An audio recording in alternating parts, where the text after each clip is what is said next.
वैसे वैसे आप में एक ऊर्जा शक्ति, एक अध्यात्म बल, निर्णय करने की शक्ति, दुखों को सहने की शक्ति, कोई तुम्हें परास्त नहीं कर सकता, ऐसा एक ओज, तेज, बल ये प्रकट हो जाएगा।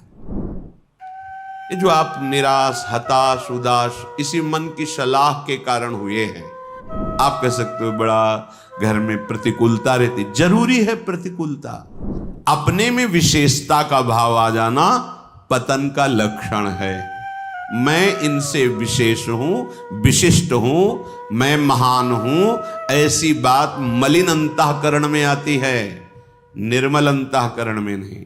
जितना अंतःकरण निर्मल होता जाएगा उतने ही ये भाव खत्म होता चला जाएगा। इह न भविता नापि संसार मध्य, कोई ऐसा भोग नहीं है जो तुमने संसार में भोग ना लिया हो, क्योंकि तुम्हारे बहुत जन्म हो गए हैं। इस माया के प्रभाव से पूर्व स्मृति नष्ट हो जाने के कारण तुमको ऐसा लगता है कि अगर ये मैं भोग लूं तो मेरा मन शांत हो जाए, तो ये तुम्हारे साथ धोखेबाजी खेल रहा है। तुम्हारा अंतःकरण जो बुद्धि, मन, चित्त, अहंकार है, ये तुम्हारे साथ धोखेबाजी कर रहा है। जब इसे भोगों में उतारोगे तब ये फिर निर्णय करेगा। अंतःकरण इसमें वो नहीं, इसमें होगा सुख, इसमें नहीं, इसमें होगा, पूरा जीवन बर्बाद कर देगा। कौन सा ऐसा भोग है जो तुमने उपभोग नहीं किया? सुभुक्ता, खूब अच्छी तरह से भोगा है, पर इस माया ने ऐसे विस्मरण को प्रकट कर दिया है कि तुम्हें होश ही नहीं है। तुम्हें लगता है मैं पहली बार संसार में आया हूं, तो पहली बार तो मुझे भोग लेना चाहिए। एक धनी घर के उपासक वैराग्य भावना से चलने की चेष्टा कर रहे थे, तो परिक्रमा में मिलते थे। एक बार उन्होंने कहा, मेरा मन ऐसा कहता है, जैसा ये महापुरुष जन इशारा करते हैं कि एक बार तो मैं भोग के देख लूं तो अपने मन को समझा लूंगा। नहीं नहीं, ये ऐसी फिसलन है, इसमें जो फिसला तो गुरु कृपा, हरि कृपा ही आपको पुनः चढ़ा सकती है, नहीं तो ये फिसलता ही चला जाएगा, पकड़ में नहीं आएगा। फिर आप ये उत्साह भी खो देंगे कि मुझे परमार्थ में चलना है। देख लेना, ये उत्साह भी खो देंगे। जैसे जैसे आप धर्मयुक्त विषयों का सेवन और अधार्मिक क्रियाओं का त्याग, वैसे वैसे आप में एक ऊर्जा शक्ति, एक अध्यात्म बल, निर्णय करने की शक्ति, दुखों को सहने की शक्ति, कोई तुम्हें परास्त नहीं कर सकता, ऐसा एक ओज, तेज, बल ये प्रकट हो जाएगा। ये जो आप निराश, हताश, उदास इसी मन की सलाह के कारण हुए हैं। इसलिए हे उपासक, हे भाई, तुमने सब भोग लिए हैं, मन की इस चाल में मत फंसना। ये तुम्हारा जन्म केवल भगवत प्राप्ति के लिए है, प्रभु को रिझाने के लिए है। कभी मान बड़ाई में, कभी भोग वासना में, कभी शरीराभिमान में, कभी मोह ममता, ये ऐसे फंसाती रहती माया। विद्यादानाध्वराद्यैः कति कति जगति ख्याति पूजाद्य लब्धा। कभी कभी मन धर्म की आड़ में दान पुण्य आदि की भावना से अहंकार को पुष्ट कराने लगता है। अंतःकरण चतुष्टय में 4 धर्म है। बुद्धि का काम निश्चय करना है, मन का काम संकल्प विकल्प, चित्त का चिंतन, अहंकार का स्वीकार करना। मैंने ये कर्म किया, मैं ऐसा कर्म करूंगा, मैंने ये भोगा, आगे ऐसा भोगूंगा। ये जो अहंकार को पुष्ट करने के लिए धर्म की आड़ में दान पुण्य आदि करते हुए हम अहम को बढ़ावा देते, ये माया का फसाव है। अपनी वस्तु मानकर दान करने से ठीक है, कई गुना वो मिल जाएगी आपको, पर जितनी आपके पास है उतना आपको वो दुख दे रही है, भगवत विस्मरण करा रही है, अहंकार बढ़ा रही है, तो उससे 10 गुना और बढ़ जाएगा, तो अशांति तो और बढ़ जाएगी। तुम्हें लगता है वैभव बढ़ने से शांति होती है? नहीं, ज्ञान बढ़ने से शांति होती है। त्यागाच्छांत्यनंतरम, विवेक के द्वारा असत वस्तु, असत पदवी, असत क्रिया, असत चिंतन, जब इनका त्याग होता है तो शांत हमारा स्वरूप है, क्योंकि हमारे अंशी भगवान का शांत स्वरूप है। शांताकारम भुजग शयनम। देखो, कोई सांप पे लेट के भी शांत रह सकता है, और ये तो भगवान शेष जी और उनकी गोद में लेटे हुए हमारे प्रभु कैसे शांताकारम। तो हमारा स्वरूप क्या है? शांत है। शंकर सहज स्वरूप सम्हारा, लाग समाधि अखंड अपारा। अखंड अपार समाधि, परम शांति। तो ये जो हमारा मन हमको संकल्प विकल्प में फंसाता है कि ये दान कर दूं तो ये मिल जाएगा, ये कर दूं तो ये मिल जाएगा, करो, अपनी वस्तु मान के नहीं। त्वदीयम वस्तु गोविंदम तुभ्यमेव समर्पये। हे गोविंद, हे प्रियाजू, आपके द्वारा जो सेवा सामग्री दी गई है वो सेवा सामग्री आपके चरणों में समर्पित है। इससे आपको भगवत प्रेम मिलेगा, भगवत कृपा मिलेगी, आप महान शांति को प्राप्त होंगे। क्रिया वही है, अपनी वस्तु मान के दोगे तो कई गुना बढ़ के मिलेगी, और प्रभु की वस्तु मान के दोगे तो प्रभु मिल जाएंगे, जो परम लाभ है। इस मनुष्य जीवन का परम लाभ भगवत प्राप्ति है। श्रीपाद कह रहे कि विद्या, माया के दो स्वरूप हैं, एक है अविद्या और एक है विद्या। दोनों माया ही है, पर विद्या में भगवान की प्राप्ति का मार्ग प्रकाशित होता है, और अविद्या भगवान से विमुख करके नाना प्रकार के भोगों में फंसाती है। दोनों माया ही। पर जो विद्या पढ़ करके उसे अभिमान से युक्त कर लिया जाता है, वो फंसाने वाली ही बन जाती है, क्योंकि वो भी माया ही है। मैं शास्त्रों का ज्ञाता हूं, मुझे बहुत आता है, मुझे सब ज्ञान है, मैं विद्वान हूं, ये ठीक नहीं। ये अहंकार आपको फंसा देगा, ये मुक्त करने वाला नहीं है। मुक्त करने वाला जो ज्ञान है, जो विद्या है, वो विद्या विनय संपन्ने ब्राह्मणे गविहस्तनी स्वनी चुपाके चा पंडिता समदर्शिना। तुम्हारी विद्या के प्रभाव से अविद्या नष्ट हो जाए और समदर्शी दृष्टि प्राप्त हो जाए, सब में एक ही परम तत्व विराजमान है, ऐसा अनुभव हो जाए, ये विद्या का लाभ हुआ। पर हम विद्वान होकर विद्याभिमान करके अगर अपने को और बांध रहे हैं तो विद्या नहीं है, वो अविद्या ही है। श्रीपाद कह रहे हैं, जगत ख्याति पूजाद्य लब्धा। कोई मुझे बहुत अच्छा कहे, बहुत बड़ा दानी है, बहुत भगत है, बहुत सेवक है, आदि आदि। यदि ऐसी सुनने की इच्छा है, आपको ऐसी ख्याति पाने की इच्छा है, तो ये भी माया का जाल है, जो आपको आवागमन में बांध करके कष्ट देगा। विश्वास कीजिए महापुरुषों के वचनों पर।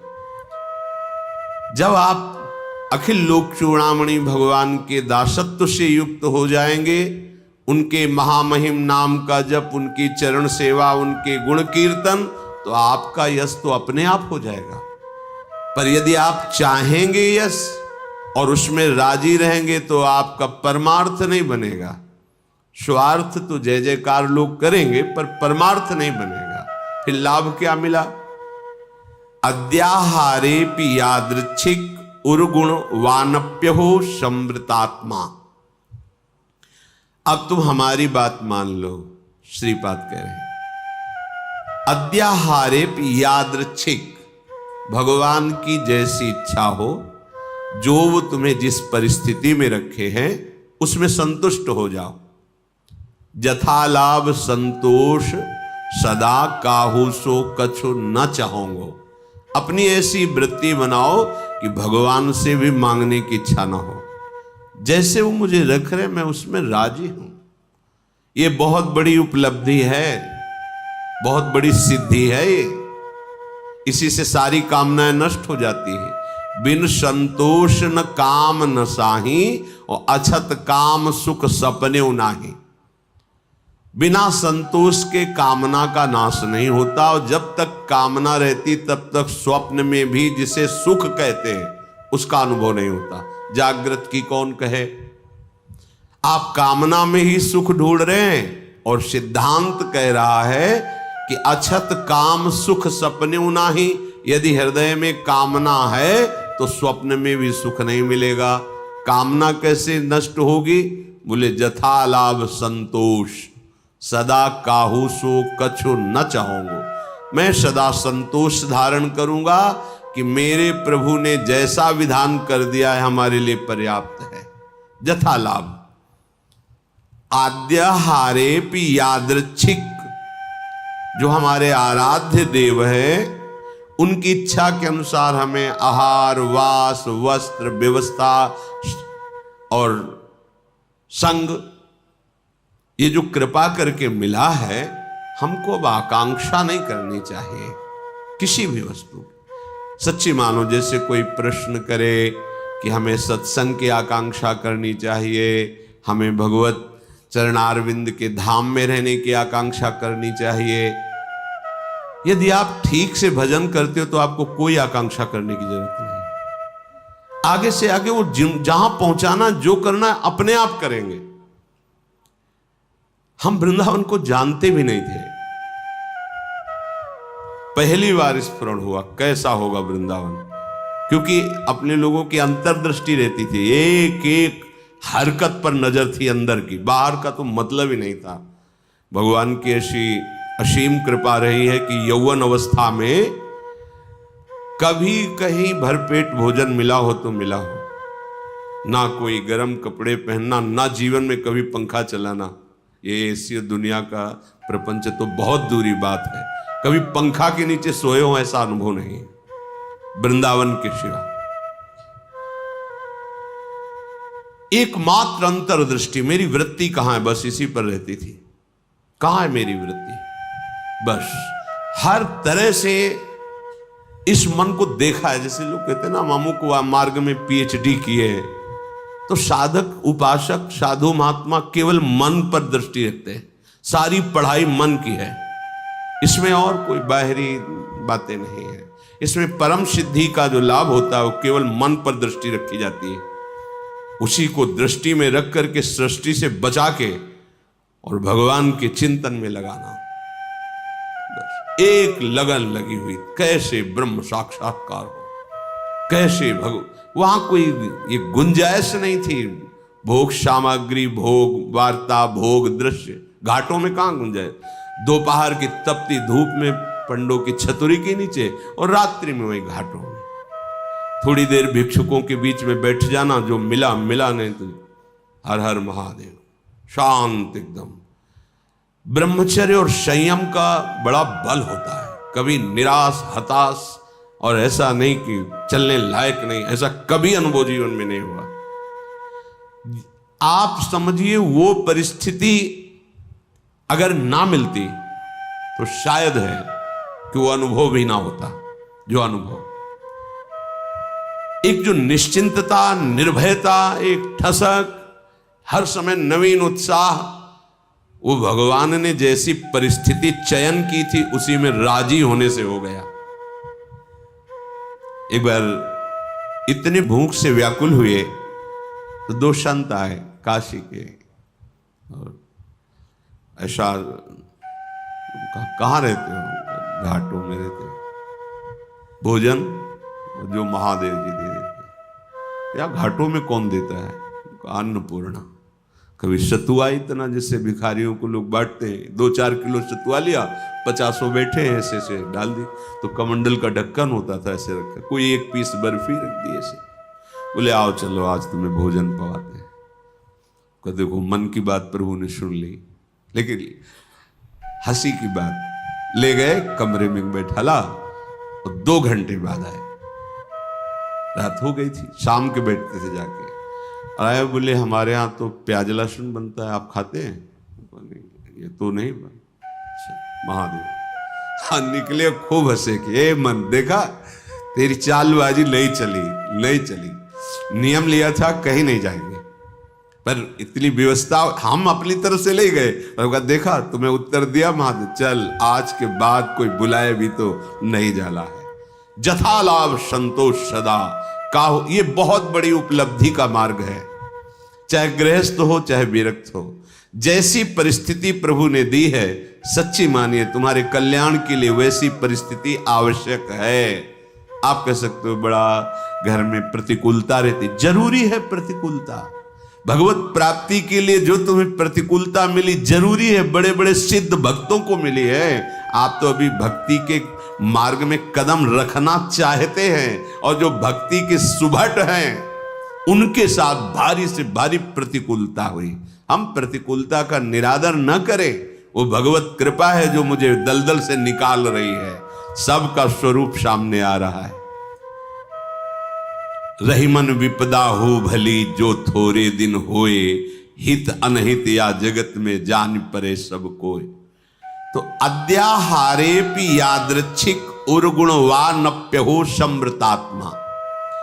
जब आपको जैसी परिस्थिति में रखा गया उसके बदलने के लिए आप दिखावा न कर दे, दिखावा होता है।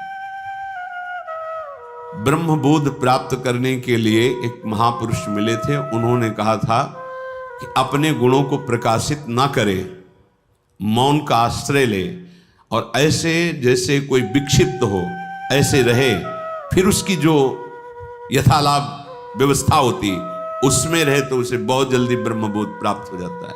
अपने गुणों को प्रकाशित करके, अपनी महिमा को प्रकाशित करके उसका उपभोग करने लगे तो फिर वो स्थिति से गिर जाता है, वो उस चरम अवस्था को प्राप्त नहीं होता। गंगा किनारे एक से एक महापुरुष, एक से एक दिव्य अनुभवी महापुरुष यहां कह रहे उर्गुण वानप्य हो समृतात्मा।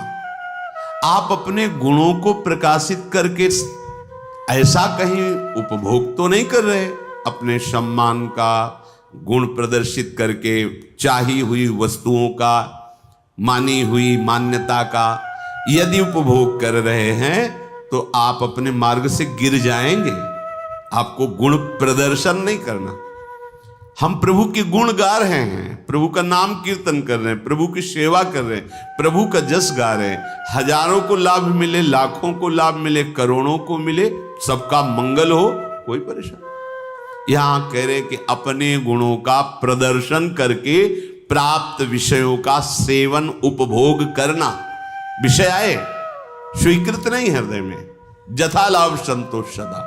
महलों में राखो चाहे झोपड़ी में वास दो, कोई प्रश्न नहीं है। चित्त का समाधान हो चुका है, अब कोई परेशानी नहीं है, कोई खुशी नहीं है, कोई दुख नहीं है। बहुत उत्तम स्थिति का वर्णन कर रहे हैं उपासक की। श्रीमद वृंदावनेस्मिन सतत मठ सखे सर्वतो मुक्त संगा। ये अमृतमय वचन। वृंदावन में तुम्हारा आगमन हुआ, वृंदावन का आश्रय लिया, वृंदावन का वास, तो यहां किसी का संग मत करना। कह रहे सखे सर्वतो मुक्त संगा। सर्व संग और संत संग इस सर्व में नहीं आता। जो भगवत अनुराग में रंगे हुए महापुरुष हैं, तो भगवत प्राप्त संतों ने भी ऐसी आकांक्षा की कि मुझे ऐसे प्रेमी महाभागवतों का संग मिले, क्योंकि बिना उनकी चरण धूलि में बैठे, उनकी चरण धूलि से अभिषिक्त हुए ना तत्वबोध होता है ना भगवत प्रेम होता है। तो संतों का संग ही सर्व संग का त्याग कराता है।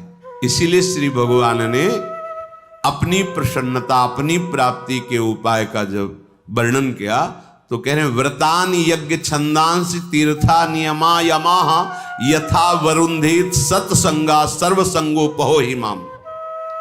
बड़े बड़े व्रत नियम और तीर्थ यात्रा धर्म आदि, इन सब के द्वारा शास्त्र स्वाध्याय आदि, देवताओं का यजन पूजन आदि, इनके द्वारा मेरी प्राप्ति उतनी संभव नहीं जितनी संत संग से। क्योंकि संत संग क्या करता, सर्व संगोपहो हिमाम, सर्व संगों का त्याग करा देता है। जो आसक्ति संसार में, विषयों में, व्यक्तियों में, वही आसक्ति यदि संत महात्मा में हो जाए तो मोक्ष का खुला हुआ द्वार शास्त्रों में पाया गया है। तो यहां जो सखे सर्वतोमुक्त संगा, उसका भाव है जो प्रभु से विमुख जन है उनसे हमारा परिचय भी नहीं होना चाहिए। वृंदावन ऐसे रहे मनो चिन्हारो नहीं, हम नहीं पहचानते किसी को। नेत्र नीचे हैं, अपने मार्ग को देख रहे हैं और अपने प्रिया प्रीतम का स्मरण कर रहे हैं। जो मिलता है मेरे प्रभु इस रूप में आए हैं, ऐसे भाव से। कहीं कोई सांसारिक भाव, सांसारिक संबंध नहीं। सांसारिक प्रपंच को स्वीकार करने वाला उपासक उपासना में आगे बढ़ नहीं सकता। अपने गुणों को प्रयोग न करते हुए, जो हमारे अंदर भागवतिक गुण हैं, वो प्रभु की महिमा को, प्रभु के यश को गान करके जगत मंगल के लिए है। अपने में विशेषता का भाव आ जाना पतन का लक्षण है। मैं इनसे विशेष हूं, विशिष्ट हूं, मैं महान हूं, ऐसी बात मलिन अंतःकरण में आती है, निर्मल अंतःकरण में नहीं। जितना अंतःकरण निर्मल होता जाएगा उतने ही ये भाव खत्म होता चला जाएगा। और जिसका संपूर्ण अंतःकरण निर्मल हो जाता है, उसके हृदय में ये बात आ जाती है कि मैं चराचर जगत का सेवक हूं। सो अनन्य गति जाके असमत न टरे हनुमंत, मैं सेवक और सचराचर रूप स्वामी भगवंत। ये सबसे बड़ी बात आ गई। तो श्रीधाम वृंदावन का आश्रय, वृंदावन का वास, किसी से कोई परिचय नहीं। जैसी परिस्थिति में प्रिया प्रीतम रख रहे हैं वो हमारे योग्य है। हम अपने गुणों का प्रदर्शन करके किसी भी वासना की पूर्ति की चाह न रखें। हमारा एकमात्र उद्देश्य भगवत प्रसन्नता, दान पुण्य आदि करके सब कर मांगत एक फल रामचरण रति हो। सारी चेष्टाएं हो रही, इसका फल है मेरी प्रिया जो प्रसन्न हो जाए, मुस्कुराकर एक बार हमारी तरफ कृपा कटाक्ष कर दे। चलते हैं। भगवान श्री राम पंचवटी में आसन पर आसीन हैं। लखनलाल जी ने प्रश्न किया, हे करुणा निधान प्रभु,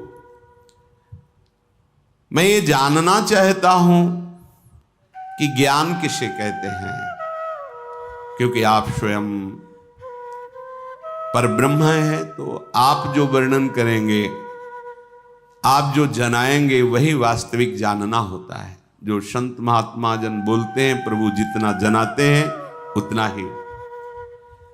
हे नाथ, वैराग्य किसे कहते हैं, माया किसे कहते हैं, भगत किसे कहते हैं, भक्ति, ईश्वर और जीव का भेद क्या है, आपके चरणों की वो अविरल भक्ति क्या है जिससे शोक मोह भ्रम जन्म मृत्यु दुख ये सब नष्ट हो जाता है, उस भक्ति का स्वरूप क्या है।